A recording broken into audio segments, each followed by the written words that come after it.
नाज़रीन गिरामी अस्सलामु अलैकुम वरहमतुल्लाहि वबरकातुह। सीधी बात के ताज़ा तरीन प्राइम टाइम में आप लोगों का इस्तकबाल है। नाज़रीन गिरामी में अंसार अजीज़ नदवी इस वक्त आप लोगों के सामने कुछ अहम तरीन ख़बरें, कुछ वायरल वीडियोस और कुछ तनकीदी तज़्ज़िया लेकर के हाजिर हुआ हूँ। नाज़रीन गिरामी, आइए ख़बरों की जानिब बढ़ते हैं। सबसे पहले उत्तराखंड हाई कोर्ट की जानिब से जो एक फ़ैसला आया है हिंदू खातून के ज़रिए के सिलसिले में कि हरिद्वार के पीरान क्लेर में मज़ीद पुलिस सिक्योरिटी दिलाए जाने को लेकर के दाखिल अर्जी पर आज समाअत की गई और सीनियर जज मनोज कुमार तिवारी और जस्टिस पंकज पुरोहित की डिविजनल बेंच ने उस अर्जी पर समाअत की, जिसमें नमाज पढ़ने के लिए एक हिंदू खातून ने अर्जी दायर की थी। समाअत करते हुए अर्जी दहिंदा को हरिद्वार जिले में वाक़ दरगाह पीरान क्लेर में नमाज पढ़ने की इजाज़त दे दी गई है। हाईकोर्ट ने आज उसकी अर्जी पर समाअत करते हुए हरिद्वार पुलिस को ज़रूरी इंतजाम करने का भी हुक्म दिया। हाईकोर्ट ने कहा कि जब खातून नमाज पढ़ने जाए तो उससे पहले वो एक अर्जी मुताल्लिका थाने के SHO को दे। SHO उन्हें सिक्योरिटी मुहैया कराएं। मामले की आइंदा समाअत के लिए 22 मई की तारीख मुकर्रर की गई है। समाअत के दौरान अदालत ने खातून से पूछा कि आपने मजहब नहीं बदला, फिर आप वहां नमाज क्यों पढ़ना चाहती हैं। खातून के जरिए अदालत को बताया गया कि वो इससे मुतासिर है, इसलिए वो वहां नमाज पढ़ना चाहती हैं, लेकिन उनको पीरान क्लेर में नमाज नहीं पढ़ने दी जा रही। खातून के जरिए कोर्ट को यह भी बताया गया कि उसने शादी नहीं की है, ना ही वो अपना मजहब बदलना चाहती है।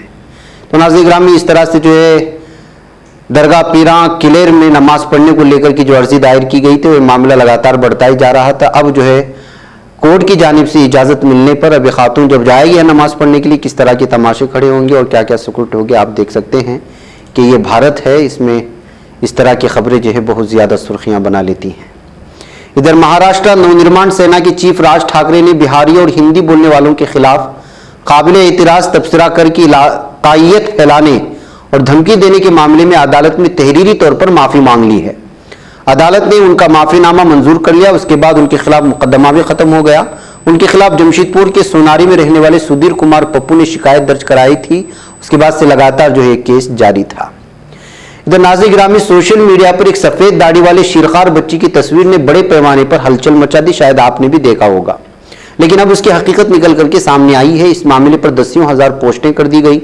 लोगों ने हैरानी का इजहार किया। ताहम बाद में मालूम हुआ कि तस्वीर असल नहीं बल्कि फेक है। एजेंसी फ्रांस प्रेस के मुताबिक हकीकत में तस्वीर को एक ऐसी एप्लीकेशन का इस्तेमाल करते हुए बनाया गया जो उम्र बढ़ने के आसार को जाहिर करती है।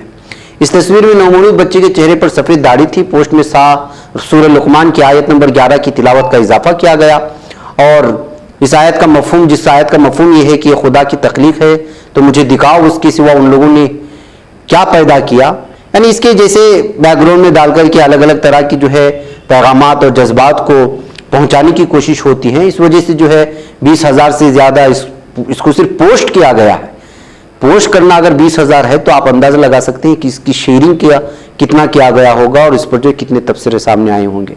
बिलाखिर जो है बाद में जाकर के पता चला कि जो है ये सिर्फ फोटो एडिट करने वाले एप्लीकेशन को लेकर के बच्चे के चेहरे पर दाढ़ी ला करके एक अलग ही मामला उसको बनाने की कोशिश हुई थी।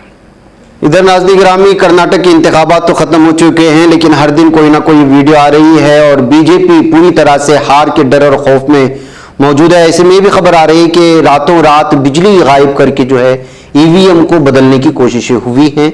ऐसे ही कर्नाटक के साहिल इलाके में आने वाले एक मशहूर इलाके बेलतंगड़ी के जो है असेंबली हल्के की ये वीडियोस रात के सामने आ रही हैं, जिसमें जो है अंधेरे में यानी कि बिजली काट करके EVM को ज़बरदस्ती रखने की कोशिश की गई, बदलने की कोशिश की गई है।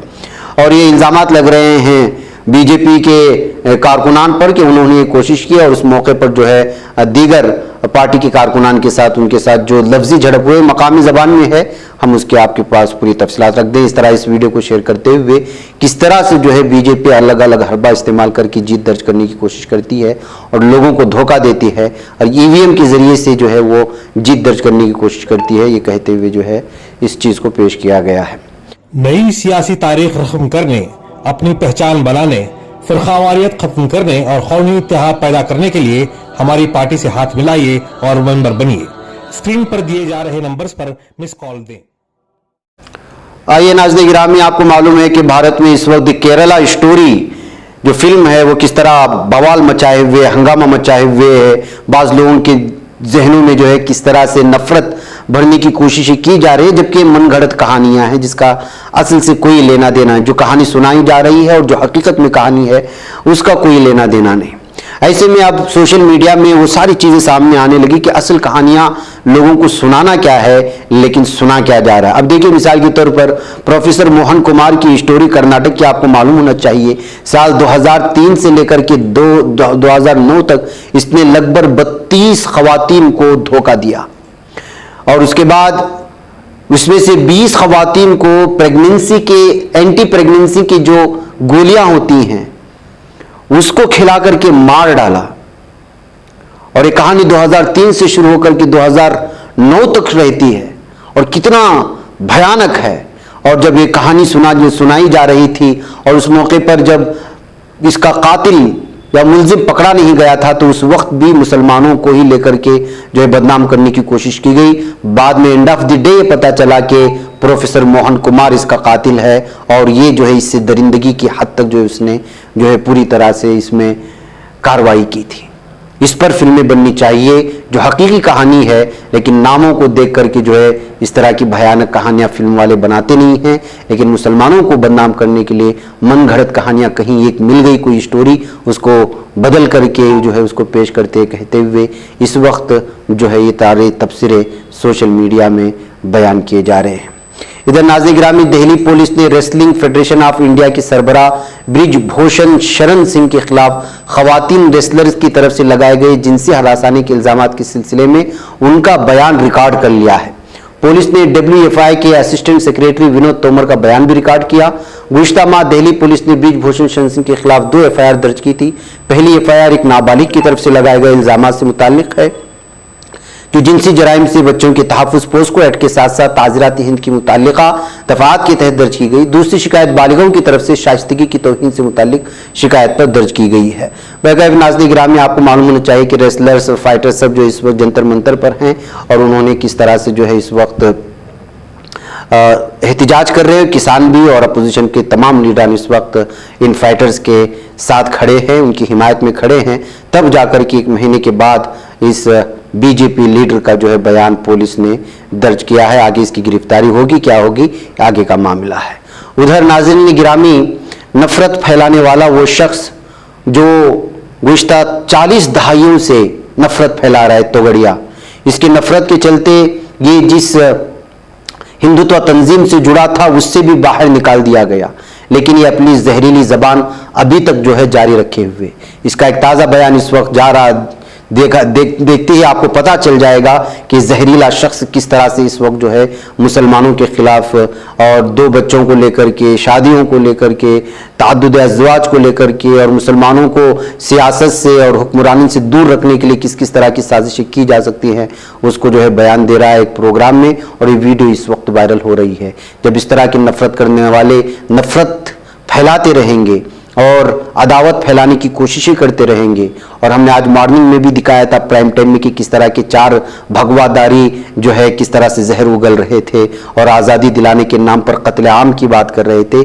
ऐसे लीडरान की गिरफ्तारी नहीं होती, उनके खिलाफ कानूनी चाराजोई नहीं होती, और जो नफरत का फिल्म बनाते हैं ऐसे लोगों के खिलाफ कोई चाराजोई नहीं होती, तो क्या सूरत हाल बनती है आप लोग खुद देखिए इसको, और इसके खिलाफ जो है मामला दर्ज करवाने की और एहतिजाज दर्ज करने की जरूर कोशिश करें। हम भारत में मुसलमानों की संख्या बढ़ने नहीं देंगे। कानून बनने के बाद 2 से ज्यादा बच्चे पैदा करे वो मुसलमान को सरकारी अन्न नहीं, सरकारी स्कूल हॉस्पिटल में मुफ्त में सेवा नहीं, बैंकों से लोन नहीं, सरकारी नौकरी नहीं, और फिर भी बच्चा पैदा करते तो 10 साल के लिए जेल में डाल देंगे।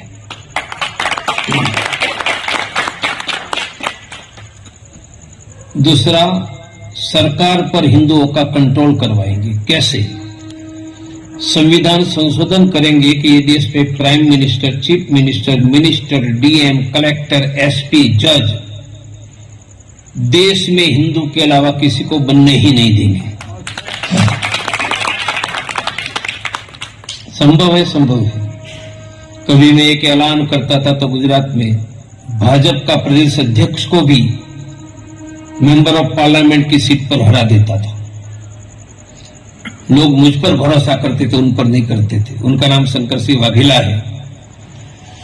भाजपा में पार्लियामेंट लड़ने निकले, मैंने हरा दिया था। उनका कि मतदाता वोटर हमारे साथ थे। भारत में फिर से एक बार आ जाएगा, हमें पीएम सीएम नहीं बनना है, हर एक हिंदुओं का घर सुरक्षित रहे, इतनी हमें व्यवस्था खड़ी करनी। तो आप लोग इसमें लगिए, इतनी ही प्रार्थना है। मोबाइल निकालो। इधर नाज़रीन गिरामी, पाकिस्तान से खबर आ रही है कि इमरान खान की अबूरी जमानत मंजूर हो चुकी है। जी हां, इस्लामाबाद हाईकोर्ट के डिवीजनल बेंच ने अलकादर ट्रस्ट केस में चेयरमैन पीटीआई इमरान खान की 2 हफ्ते के लिए अबूरी जमानत मंजूर कर ली है। चेयरमैन तहरीक इंसाफ इमरान खान की जानिब से हिफाजती जमानत की दरखास्त पर समाअत के लिए खुसूसी डिवीजन बेंच तश्कील दिया गया था, जिसमें जस्टिस मियां गुल हसन औरंगजेब और जस्टिस समन रफात इम्तियाज शामिल थे। अब इनको अबूरी जमानत मिल गई है। क्या जो आगजनी और अफरा तफरी का माहौल है इनकी जमानत और रिहाई के बाद थम जाएगा या क्या मामला होगा, इसको लेकर के जो है अलग अलग तबसरे इस वक्त सामने आ रहे हैं। उधर नाज़रीन गिरामी, सुप्रीम कोर्ट ने जुमा को गुजरात के 68 जजों की तरक्की पर रोक लगा दी है। इन जजों में से सीजेएम हरीश हसमुख भाई वर्मा भी शामिल है, जिसने कांग्रेस लीडर राहुल गांधी को मुजरिमाना हतक इज्जत का मुजरिम ठहराया, उन्हें 2 साल कैद की सजा सुनाई थी। सीनियर सिविल जज केडर के 2 जुडिशल अफसरान की जानिब से दायर दरखास्त में 65% कोटा के उसूल के तहत इन जजों को जिला जज के ओहदे पर तरक्की को चैलेंज किया गया था। जस्टिस एम आर शाह और जस्टिस सीटी रवि कुमार ने गुजरात हाईकोर्ट की तरफ से अदालती अफसरान की तरक्की के लिए की गई सिफारिश और सिफारिश पर अमल दरामद के लिए हुकूमत की तरफ से जारी करदा नोटिफिकेशन पर इस वक्त रोक लगा दी है। और इस तरह से जो है जुमला 68 जजों की ओहदों पर तरक्की को लेकर के जो रोक लगाई गई वो अचानक सुर्खी बन गई है।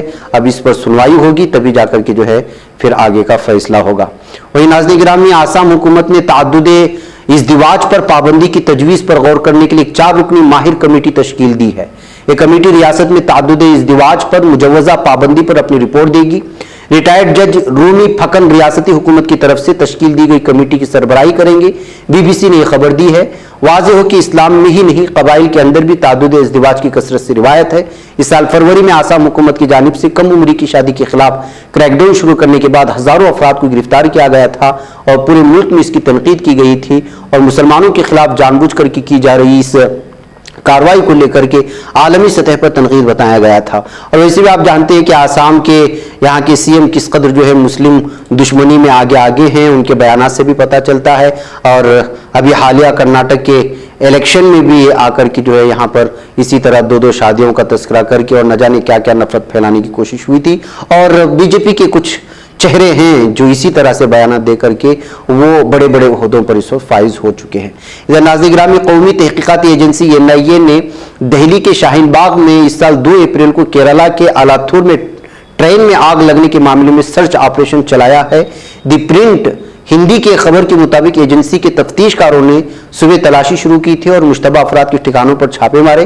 NIA ने तकरीबन 1 माह कबल इंसदाद दहशतगर्दी एजेंसी से इस मामले को ले लिया था और गिरफ्तार मुलजिम शाहरुख सैफी पर लगाए गए इल्जाम के साथ उसकी जांच कर रही है। द प्रिंट के मुताबिक NIA मुमकिना हैंडलर्स और साथियों की भी तलाश में जो साजिश का हिस्सा हो सकते हैं और बैन रियासती रवाबित की भी जांच हो रही है। इस बात के पेश नजर कि सैफी दिल्ली के शाहीन बाग का रहने वाला है और उसे महाराष्ट्र में गिरफ्तार किया गया है, उसे रत्नागिरी से गिरफ्तार किया गया था। तो नाज़रीन गिरामी, हाल ही में किस तरह से चलती रैन पर एक पूरी फैमिली को जिंदा जलाने की कोशिश हुई थी, उसी सिलसिले में NIA की छापामार कार्रवाई हो रही है और बताया जा रहा है कि शाहरुख जैसे जैसे बयान दे रहा है उसी तरह से जो है इस वक्त ये सारी चीजें हो रही है। वही नाज़रीन गिरामी, कर्नाटक में हुकूमत किसकी बनेगी ये कल पता चलेगा। कौन जीत दर्ज करेगा, किसको अक्सरियत हासिल होगी या हुकूमत बनाने की अक्सरियत मिलेगी या नहीं मिलेगी। लेकिन इन तमाम चीजों में कम सीट हासिल करके जो हमेशा फायदे में रहती है वो JDS पार्टी है। जी हाँ, लेते तो कम सीट है लेकिन किंग मेकर के बनकर के सामने आते हैं, फिर जो है वो भावताव शुरू हो जाता है। JDS पार्टी इसीलिए बदनाम भी है। आप जानते हैं कुमारस्वामी कभी कांग्रेस के साथ हाथ मिला लेते हैं, कभी जो है बीजेपी के साथ हाथ मिला लेते हैं और कभी धोखा भी दे देते हैं। इस वजह से भी जो है इस पार्टी से अक्सरियत की भागना शुरू कर देते हैं। लेकिन बाज दफा मजबूरी में इस पार्टी को कबूल भी करना पड़ता है। बहरकैफ कुछ अच्छे काम भी हैं और कुछ ऐसे काम भी जिसको जो है हम लोग तायद नहीं कर सकते। अब जो है साफ और वाज़ेह तौर पर कुमारस्वामी का बयान आया हुआ है सिंगापुर में। जैसे इलेक्शन हो गए थे सिंगापुर जाकर के बैठ गए, अब वहीं से जो है एक सियासत शुरू कर दी है और बयानात जारी कर रहे हैं कि उनके कवानीन को, उनके जो मुतालबात है उसको जो पूरा करेगा वो उसके साथ हुकूमत बनाने को तैयार है। यानी कि अगर बीजेपी उनकी मुतालबात मानती है तो बीजेपी के साथ जाएंगे, कांग्रेस अगर उनकी बात मानती है तो कांग्रेस के साथ जाएंगे। यानी कि उनको पता चल चुका है कि अक्सरियत किसी को मिलने वाली नहीं है और जो जिसको भी हुकूमत बनानी होगी जेडीएस की जरूरत पड़ेगी। ऐसे में वो अपना भावताव अभी से शुरू कर चुके हैं, जिसको लेकर के जो है तनकीद शुरू हो चुकी है। नाज़रीन मुझे इजाजत दें। अस्सलाम वालेकुम रहमतुल्लाहि व बरकातुहू। ये बच पाता है कोई सहाफ़ी की निगाहों से, मिलाता है ये लोगों को मोहब्बत की पनाहों से। करम और दर्द मंदी का है एक संसार, सीधी बात अज़ीमत जुर्अतो हिम्मत का है इज़हार, सीधी बात अज़ीमत जुर्अतो हिम्मत का है इज़हार, सीधी बात। ये चैनल हक निगर बनकर कुचल देता है फितनों को।